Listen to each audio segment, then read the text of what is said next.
할렐루야. 하나님께서 우리 예배 가운데 함께 하시는 줄로 믿습니다. 오늘 하나님이 우리에게 주신 말씀은 마태복음 17장 1절에서 8절까지 말씀입니다.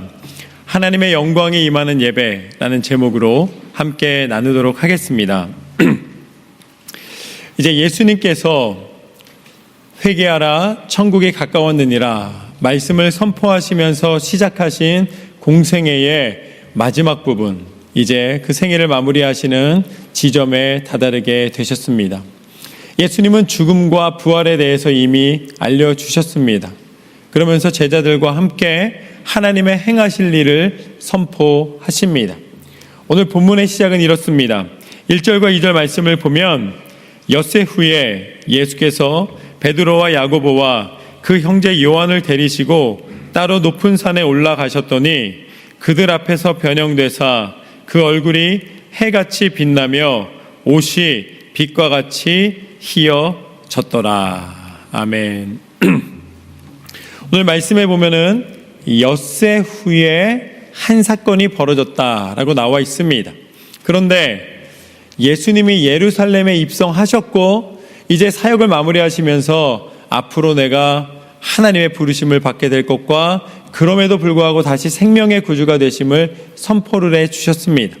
그렇지만 이 17장 말씀이기 때문에 16장 말씀에 그렇게 이 예수님의 행하심을 나타내고는 계시지만 예수님이 정확하게 언제부터 시작해서 여섯째 날에 오늘 사건이 벌어졌는지는 나와 있지 않습니다. 그러니까 엿새 후에 라는 것은 그렇게 길지 않은 시간이 지나서 예수님에게 이러한 일이 벌어졌다라는 것이지 정확히 언제부터라는 기준점이 제시되어 있지는 않습니다. 거기에다가 예수님이 이제 산에 오르셨다라고 나와 있는데 이 산이 이제 예루살렘 안에 있는 어디쯤일 것이다라고 추정은 할 수 있으나 정확하게 이 산이 어딘지는 모릅니다. 그런데 이제 우리가 이 말씀을 아마 들으셨을 때에 많은 부분에서 예수님이 변화산에 오르사라고 이렇게 설명을 들으셨을 거예요. 그런데 예수님이 나중에 변화되셨기 때문에 이곳의 이름을 지칭을 변화산이라고 말하는 것이지 그 위치가 어딘지 모를 뿐더러 아직 변화가 일어나기 전에는 여기는 그냥 이름 모를 산입니다. 어딘지 정확하게 알 수 없는 산에 오르신 것이죠. 또한 예수님이 이 산에 제자 3명을 데리고 올라갔습니다. 그런데 베드로와 야고보와 요한인데 우리는 이 세 사람이 예수님께 가장 사랑을 받았고 가장 주목을 받았고 가장 중심에서 쓰임을 받았다고 이야기는 하지만 그거는 예수님이 이 3명을 데려다니시기 때문에 그렇게 이야기하는 것이지 굳이 12명 중에서 이 세 사람을 그렇게 사용하고 계시는 이유 역시 그리 명확하지는 않습니다. 세 사람이 항상 예수님이 부르셨기 때문에 이들이 예수님의 그 사건의 중심 속에 항상 있을 뿐이지 이 세 사람을 부른 이유, 이들이 뛰어나서 적극적이거나 성격적인 부분을 알 수 있지만 그러나 다른 제자들보다 더 무엇이 뛰어났는가에 대해서는 그렇게 명료하게 이들이 선택된 이유를 알 수는 없습니다. 그러니까 오늘 이 장면에서 엿새 후에 산에 오르시는데 제자들과 함께 오르셨다. 이 모든 표현을 우리가 명료하게 구분 지을 수는 없다는 것이죠. 거기에다가 예수님이 이제 그 산에 오르셔서 오늘 나타내는 사건은 뭐냐면 예수님의 얼굴에 광채가 나기 시작했다는 거예요. 그리고 또 예수님의 옷이 희어졌다는 이야기입니다. 예수님이 제자들과 다니시면서 분명히 그 옷이 때가 타든지 아니면은 어떤 좀 세탁이 필요한 상태가 있으셨겠죠. 그런데 그 산에 오르셨더니 그 산에서 광채가 나고 희어지고 변화가 일어났다는 말씀입니다. 그러니까 변형이 됐다라는 것이죠. 과연 하나님께서는 왜 이 시점에서 예수님이 이제 사역의 맨 마지막을 마무리하시면서 이제 이 십자가에 지시기 전에 이러한 변화산의 사건이 나타났다는 말인가 라는 질문을 하게 됩니다. 그때 예수님께서는 이 장면에서 우리가 한 가지 기억할 것은 뭐냐면, 예수님이 왜 그렇게 우리에게 하나님의 섭리와 능력과 은혜와 신실하심과 약속을 증거하시게 됐는가? 그 중에 가장 큰 것이 무엇이냐면, 예수님이 왕의 권력을 갖고 하나님의 사랑을 전하신 것이 아니라, 예수님이 오히려 낮은 곳에서 연약한 이들을 돌보시며 가난한 이들과 함께 하시며, 오히려 제사장이나 종교 지도자들에게 그렇게 위협을 당하고 그렇게 무시를 당하면서도 끝까지 연약한 이들을 돌보셨기 때문입니다. 그런데 갑자기 변화산에서의 이야기는 무엇이냐면, 예수님에게 광채가 나고 옷이 깨끗하게 휘어지는 그 기적이 일어나고 능력이 과시되고 세상에서 볼 수 없는 모습을 보여주시는 것이, 과연 이 시점에서 예수님의 사역이 마무리되는 시점에서 오히려 제자들의 발을 씻기시면서 더 겸손으로 나아가시는 모습을 보여주시는 그 시점에서 왜 하나님은 맨 처음에 이걸 보여주신 것이 아니라 이 시점에서 이야기를 하고 계시는가? 우리가 생각할 때 이렇게 생각할 수도 있습니다. 지금까지 내가 하나님인데, 내가 전능자고 내가 왕인데 사람들이 너무 예수님을 몰라주는 거예요. 그리고 또 의심하고, 제자들도 끊임없이 자기 욕심에 치우쳐서 예수님을 따르고 예수님 말씀대로 듣기보다는 배반하는 제자도 생기고, 그 마음 가운데 예수님 이러시면 안 되는데 라고 생각하는 제자들의 동요하는 모습도 있었습니다. 그러니까 예수님이 안 되겠다, 이제 내가 어떤 사람인지, 내가 어떤 하나님인지 좀 보여줘야겠다, 내가 누군지 알아, 그러면서 이렇게 얼굴을 환하게 이렇게 하시지는 않으셨겠죠. 그렇죠? 그런데 그 인간의 논리로 보면은 예수님이 이 시점에서 그렇게 힘겨우셨던 장면에서 그래도 나는 이런 사람이라고 이야기하고 싶으신 것은 아니었는가라고 해석을 할 수가 있어요. 인간의 감정적으로, 아니면은 인본주의적으로 이 장면을 보게 되면 결국 사람의 관점에서는, 예수님이 견딜 만큼 견뎠는데 제자들도 그러고 사람들도 그러고 나를 너무 모르는구나 하셔서 이렇게 변화되셨다고 볼 수도 있겠습니다. 이게 사람의 기준이에요. 사람의 동기입니다. 사람들이요, 언제 성공의 시작을 이루는가? 자기 스스로가 자존심이 상하거나, 아니면 크게 이 사람들로 하여금 무시를 당했을 때, 내가 이 사회에 복수하리라, 내가 이 사회에서 뭔가 이 서름을 이겨내리라. 그래서 많이 쓰는 표현이 있잖아요. 이를 꽉 물고 내가 성공을 안 하면 내가 사람이 아니다, 그러면서 열심히 해가지고서는 성공한 다음에 모든 것이 다 내가 해냈다는 것을 말하고 싶은 그런 사람들의 욕망과 욕구가 동기가 되어서 성공의 계기가 되는 경우가 있기 때문에, 사람들은 점점 그렇게 무시당하거나, 아니면은 위험 속에 빠지거나, 아니면 자기 스스로가 원하는 것을 얻지 못하였을 때에 그때 더 이를 악물고 자기를 과시하고 보여주고 나타내기를 원한다라는 것이 이제 우리들의 이 생각이고 또 우리들의 삶의 모습입니다. 하나님이 그것을 모르시는 바 아니십니다. 그런데 예수님이 과연 그런 사람의 관점, 사람의 논리에서 자신의 얼굴에 광채가 나게 만드시고 자신의 옷이 휘어지게 만들었을까? 그런데 우리가 반드시 기억해야 되는 것은 무엇인가? 예수님은 사람의 기준으로 움직이시거나 판단하시거나 결정하는 분이 아니시다라는 사실입니다. 이것이 오늘 말씀의 첫 번째 교훈입니다. 사람의 기준으로 하나님을 보지 말고 하나님의 기준으로 나를 돌아보라. 사람의 기준으로 하나님을 평가하거나 하나님이 이거 해주신다, 이거 안 해주신다라고 원망하는 것이 아니라, 하나님이 내게 이 순간 원하시는 것이 무엇인가를 더 깊이 겸손히 기도하는 가운데 그것을 깨달으라. 이 장면에서 예수님이 변화되시는 장면을 보는 사람은 바로 그 3명의 제자였습니다. 그러니까 이 장면이 성경에 쓰여질 수 있었던 이유는 그 3명의 제자들이 보았던 모습을 그대로 마가에게 말했거나 마태에게 말했거나 그것이 제자들 사이에서 이야기가 됐기 때문에 성령의 감동으로 기록될 수가 있었다는 것이죠. 그러니까 이 모습 가운데 하나님께서 이 장면을 보여주시는 이유는 사람들이 묘사하고 사람들이 그것을 평가하는 것이 아니라 하나님께서는 예수 그리스도께서 인간이 평가하고 기준하고 또 인간에게 나타내기 위해서라기보다는 예수님은 원래 하나님이신 줄로 믿습니다. 예수님은 전능자이십니다. 예수님은 이미 하나님께서 이 땅 가운데 오신 것입니다.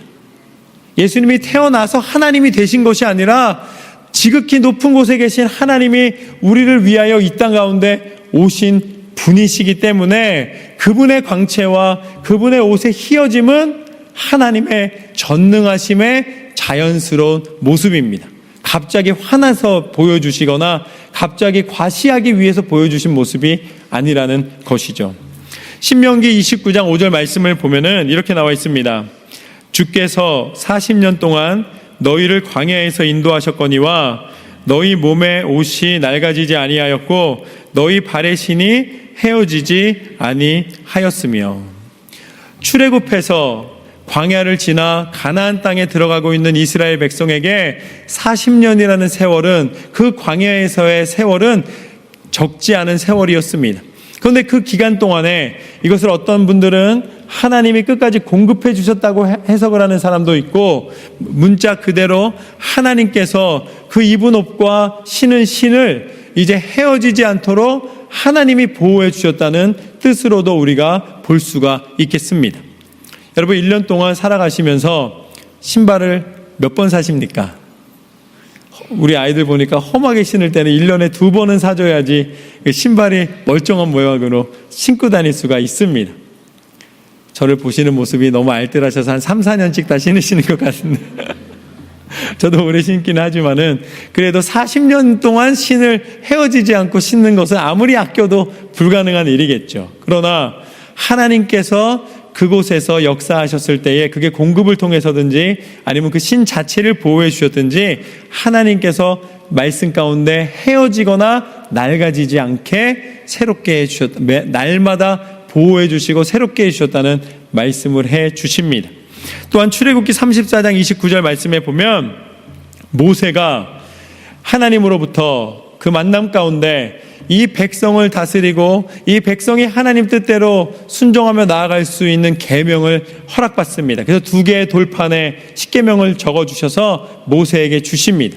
그 모세가 받은 돌판을 가지고 이제 이스라엘 백성 가운데 내려왔을 때에 하나님을 만난 모세의 얼굴이 너무나 빛이 나서 사람들이 이게 쳐다보고 있기도 어려웠다는 거예요. 요즘 화장품 중에 뭐 이렇게 반짝반짝 빛나게 하는 화장품이 있다 그러는데 하나님 만나니까 더 빛납니다. 쳐다볼 수도 없게 빛났다는 거예요. 모세의 얼굴에 빛이 났다는 것이죠. 그러니까 이미 구약 시대에 하나님의 임재하신 가운데 그 얼굴의 광채를 나타내시고 그 몸이 그 옷은 입은 옷과 신발이 헤어지지 않고 새롭게 되시는 역사가 있었기에 오늘 예수님이 그 변화산 위에서 얼굴에 광채가 나시며 그 옷이 휘어졌다는 것이 그것이 갑자기 나타난 것이 아니라 전능하신 하나님이 우리 가운데 임하여 주신 사건인 줄로 믿습니다. 사람의 눈으로 볼 때는 그것이 대단한 기적이 되고 어떻게 보면은 능력이라고 표현할 수 있지만 하나님은 그것을 나타내시는 예수님은 원래 빛이시고 예수님은 전능자이시고 예수님은 모든 것을 새롭게 하시며 예수 그리스도를 통해 하나님의 영광이 나타나게 되는 줄로 믿습니다. 예수님의 하나님의 눈으로 보면은 우리가 믿음의 사건이 하나님의 은혜임을 고백하게 됩니다. 그렇게 예수님이 변화되신 것이죠. 그런데 그렇기 때문에 3절 말씀에도 보면은 바로 그 구약의 하나님이 이 순간에도 여전히 역사하시고 계시다는 것을 이렇게 표현하십니다. 그때에 모세와 엘리야가 예수와 더불어 말하는 것이 그들에게 보이거늘. 예수님은 참 하나님이시기 때문에 모세의 때에도 계셨고 엘리야가 그 불로 임하는 제사 가운데도 계셨고 그 구약의 역사의 순간에 항상 개입하셨던 하나님이신 줄로 믿습니다. 그렇기 때문에 예수님이 엘리야와 모세와 함께하고 계신 것은 어찌 보면은 사람의 눈으로 봤을 때는 굉장한 사건이지만 하나님을 안다면, 하나님을 인정해 드린다면 그 사건은 놀랍긴 놀랍지만 당연한 사건으로 우리가 받아들일 수가 있겠습니다. 그런데 그 다음에 함께 갔던 제자들은 어떠한 모습을 보이는가? 4절 말씀에 보면 이렇습니다. 베드로가 예수께 여쭈어 이르되 주여 우리가 여기 있는 것이 좋사오니 만일 주께서 원하시면 내가 여기 초막 셋을 짓되 하나는 주님을 위하여 하나는 모세를 위하여 하나는 엘리야를 위하여 하리이다. 지금 베드로가 정신이 없습니다. 이 장면이 너무 놀래서 어떻게 이것을 해석하거나 받아들이기가 너무 어려운 거예요. 그러니까 예수님께 뭐라고 말씀을 드리냐면 예수님 그 엘리야와 모세와 함께하고 있는 모습을 보면서 예수님께 이렇게 이야기를 합니다. 예수님, 제가 예수님을 위해서 그것도 함께하고 계시는 그 말로만 듣던 그 민족의 지도자였던 모세를 위해서 그리고 또 이 땅을 변화시키는 선지자였던 엘리야를 위해서 내가 초막, 장막 셋을 지어서 그곳에 거하실 수 있도록 하겠습니다 라고 이야기를 합니다. 이것은 무엇이냐면 베드로가 할 수 있는 최고의 선물을 드린다는 거예요. 여러분 누가 나한테 집 드릴게요 하면 얼마나 좋겠습니까? 그럼 아마 신날 거예요. 그렇죠? 집을 이 당시에도 마찬가지입니다. 집을 지어준다는 것은 가장 큰 선물입니다. 가장 감 나가는 선물을 내가 할 수 있는 최선의 선물을 예수님을 위해서 그리고 또 함께하고 있는 모세와 엘리야를 위해서 하겠다라고 이야기를 하는 것이죠. 베드로 입장에서는 그것이 가장 최고의 선물이었습니다. 그게 사람의 기준, 사람이 할 수 있는 최선의 것입니다.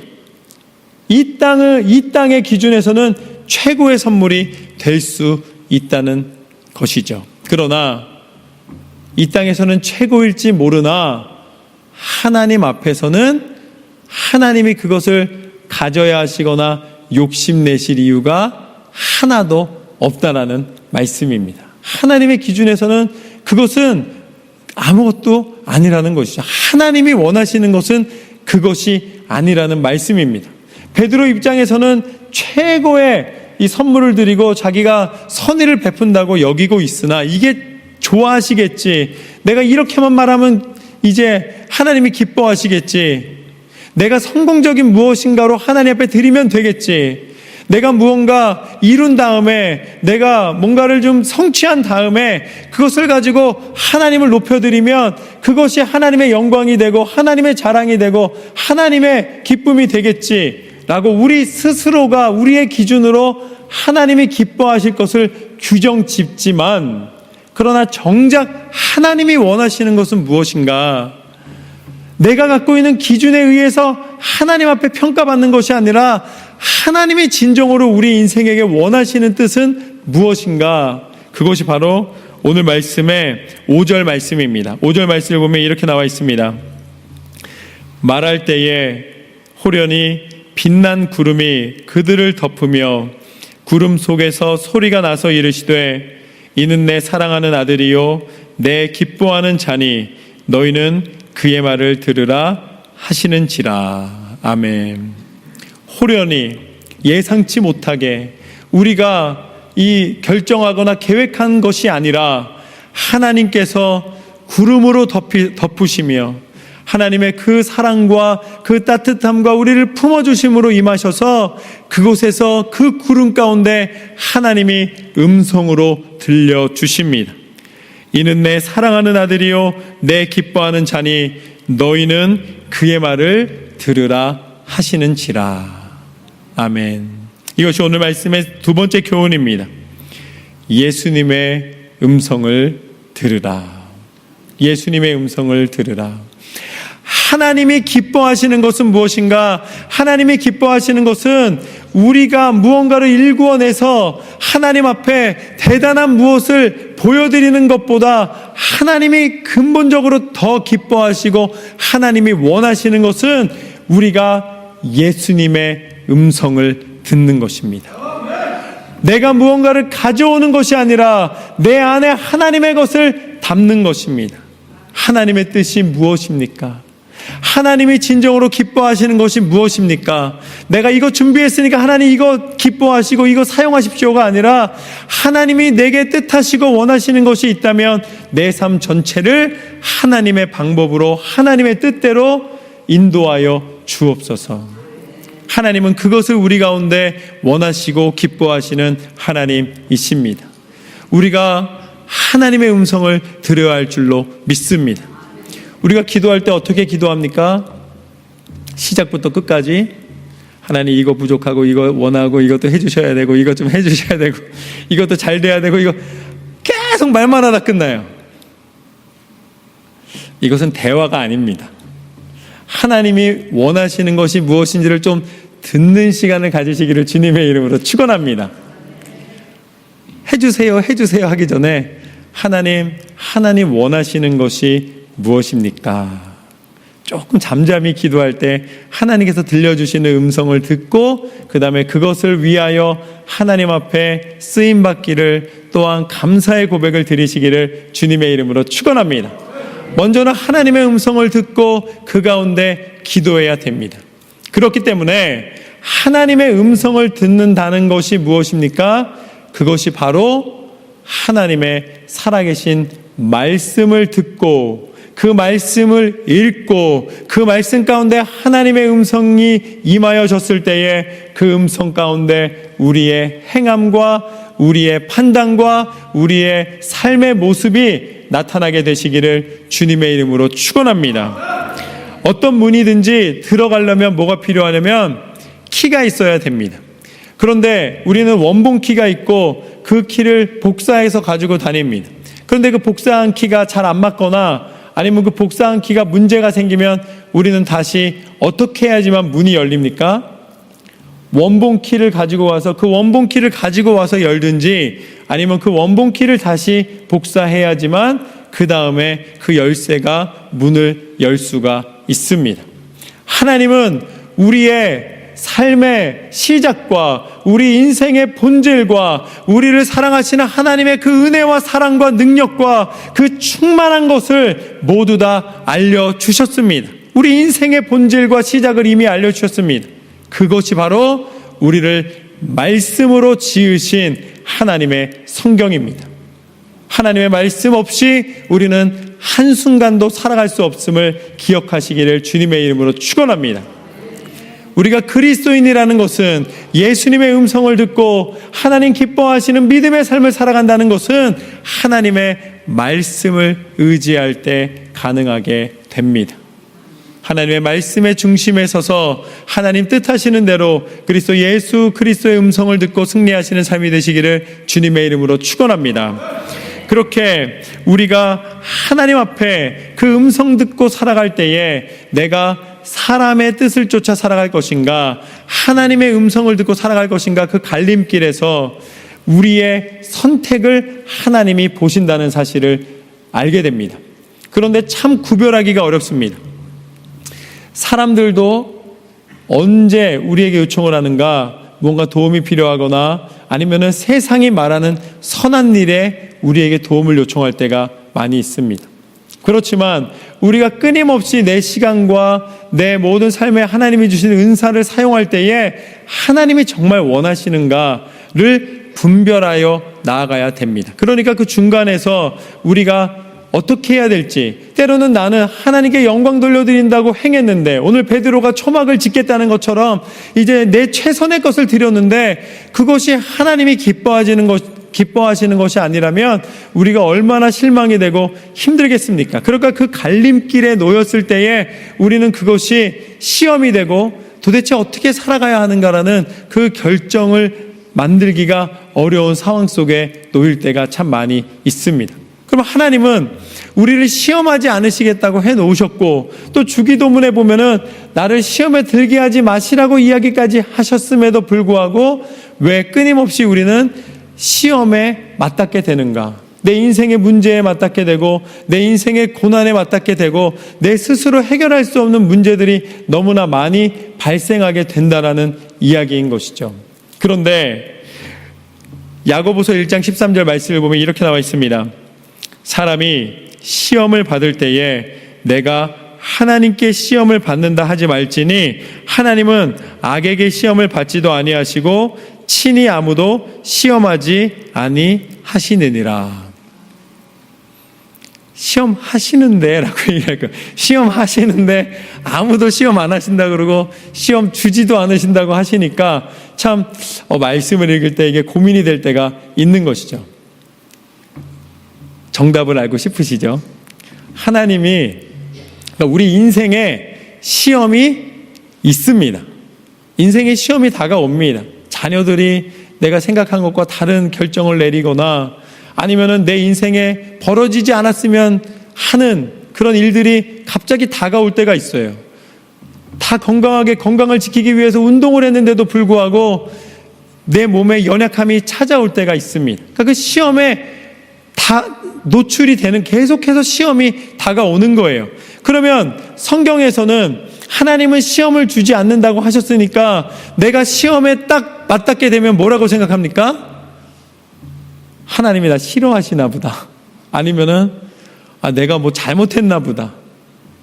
시험 때문에 시험 드는 거예요. 그리고 하나님 시험 안 주신다 그래 놓고 왜 시험 주시냐고 하나님을 원망하게 되는 것이죠.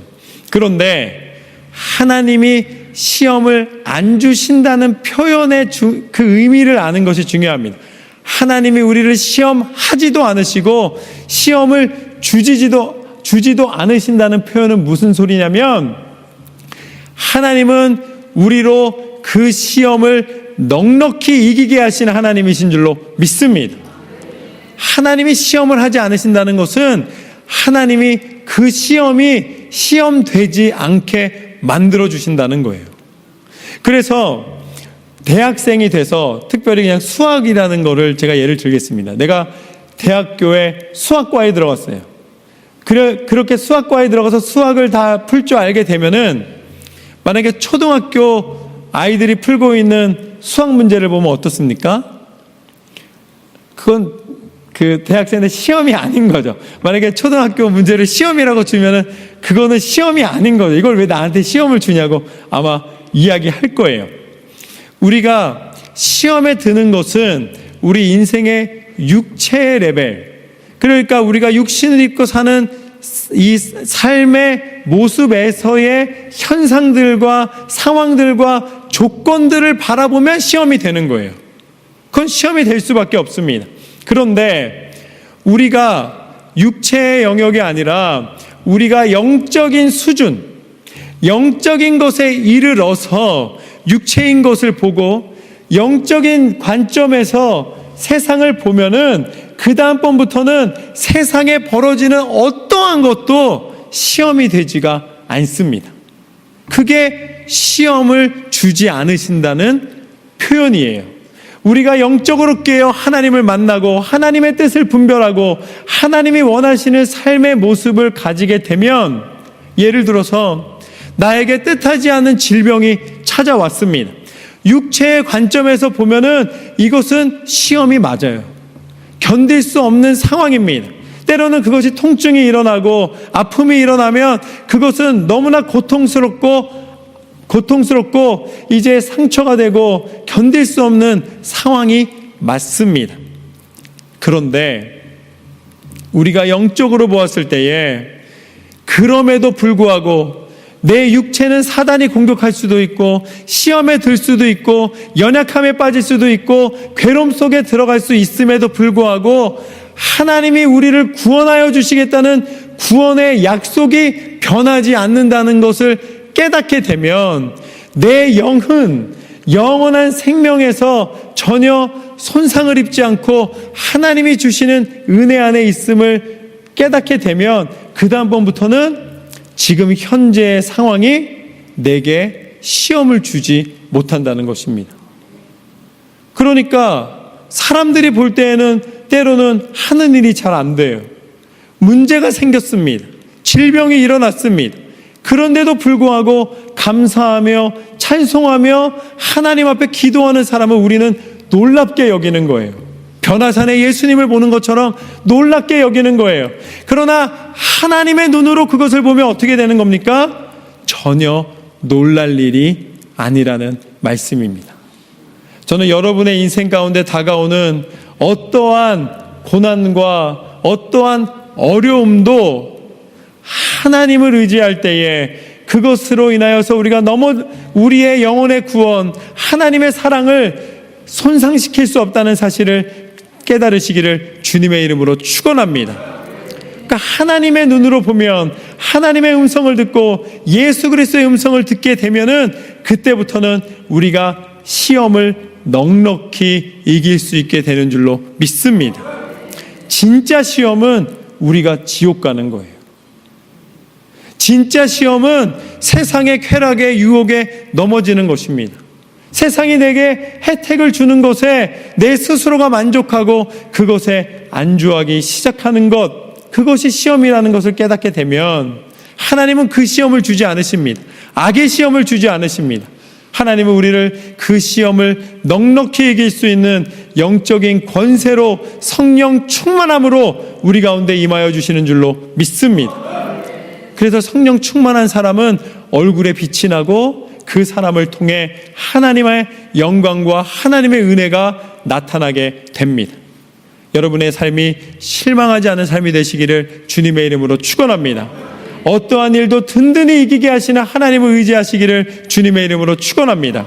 그렇게 하나님을 의지하는 자에게는 하나님께서 뭐라고 말씀해 주시는가? 갈라디아서 1장 10절 말씀과 같이 이제 내가 사람들에게 좋게 하랴 하나님께 좋게 하랴 사람들에게 기쁨을 구하랴 내가 지금까지 사람의 기쁨을 구하였더라면 그리스도의 종이 아니라. 이제는 사람의 말에 의해서 움직이는 사람이 아니라 하나님의 음성 듣고 하나님의 뜻을 쫓아 하나님을 기쁘시게 해드리는 삶에 우리의 모든 삶의 방향이 결정되시기를 주님의 이름으로 축원합니다. 이제는 진짜 그리스도인이 되었을 때에 결국은 어떠한 것만 남는가? 6절부터 8절까지 말씀을 보면 제자들이 듣고 엎드려 심히 두려워하니 예수께서 나와 그들에게 손을 대시며 이르시되 일어나라 두려워하지 말라 하시니 제자들이 눈을 들어보매 오직 예수 외에는 아무도 보이지 아니하더라. 아멘. 이것이 오늘 말씀의 세 번째 교훈입니다. 예수님만 바라보고 행하라. 예수님만 바라보고 행하라. 결국은 사람의 기준으로 평가하던 것, 사람이 제안하던 것, 사람이 생각하던 것, 사람이 행하던 것이 내 삶을 기쁘게 해줄 줄 알았는데 그것이 세월이 흐르면 다 지나가 버립니다. 헛되고 헛되니 헛되고 헛되도다. 바람처럼 지나가 버리고 아무것도 남지 않습니다. 내가 고민이 있어요. 내가 무슨 문제를 해결해야 되는데 그 문제를 좀 누구랑 얘기하고 싶은데 얘기할 수가 없는 거예요. 이거 얘기하면 또 그것이 문제가 될 수도 있고 또 흉이 될 수도 있고 또 가족에게 이야기하자 하니 이것이 또 그 사람에게 짐이 될 수 있고 문제가 될 수 있으니까 혼자서 끙끙거리며 혼자서 계속 답답해하며 그것을 끌어안고 그 답답한 심정으로 이러지도 못하고 저러지도 못하고 고민과 근심만 쌓여갈 때가 한두 번이 아닙니다. 그런데 그때 내가 사람에게 이야기할 수 없고 어디에도 하소연할 수 없는 그 상황 속에서도 세상에 아무도 그것을 도와줄 수 없는 막막함 속에서도 그 가운데 남아서 그 가운데 유일하게 우리의 그 신음함을 들으시고 우리의 연약함을 들으시고 우리 가운데 위로가 되시며 우리에게 다시 일어날 용기가 되어주시는 분이 계십니다. 그분이 누구신가? 그분이 바로 예수 그리스도이십니다. 오늘 마지막에 눈을 들어보니 예수님만 남았더라. 구약과 신약의 모든, 또 앞으로 있을 모든 세대에도 우리 가운데 허락된 생명의 이름, 능력의 이름, 그분은 예수 그리스도이십니다. 우리가 예수님을 바라보며 나아가면 우리의 모든 답답한 심령을 토로하며 하나님 앞에 있는 모습 그대로 나아갈 때에 우리를 외면하지 않으시고 끝까지 붙잡아 주시는 분이신 줄로 믿습니다. 우리를 어디까지 붙잡아 주시는가? 십자가 위에 달려 죽기까지 포기하지 않으실 뿐만 아니라 그 약속대로 부활하시사 영원한 생명, 우리의 영혼을 끝까지 책임지시고 인도하시는 그 놀라운 은혜와 사랑을 우리 가운데 허락해 주시기까지 우리를 놓지 않으시는 하나님이신 줄로 믿습니다. 예수 그리스도 안에 우리의 모든 소망이 있노라. 예수님을 바라보며 날마다 승리하시기를 주님의 이름으로 축원합니다. 오늘 우리가 함께 하나님의 영광이 임하는 예배자, 하나님의 영광이 임하는 예배, 하나님의 영광이 임하는 삶은 무엇인가에 대하여서 세 가지로 함께 나누었습니다. 첫 번째, 사람의 기준으로 보지 말고 하나님의 기준으로 보라. 하나님의 기준으로 나를 돌아보라. 내 인생을 끝까지 붙잡아 주시는 하나님이 우리와 함께 하시는 것은 이상한 일이 아니라, 놀라운 일이 아니라 우리를 사랑하시는, 끝까지 행하여 주시는 일인 줄로 믿습니다. 두 번째, 예수님의 음성을 들으라. 세상은 말만 하지만 예수님은 우리와 함께하여 주시고 그 음성 가운데 임하여 주시는 하나님이신 줄로 믿습니다. 마지막으로 예수님을 바라보고 행하라.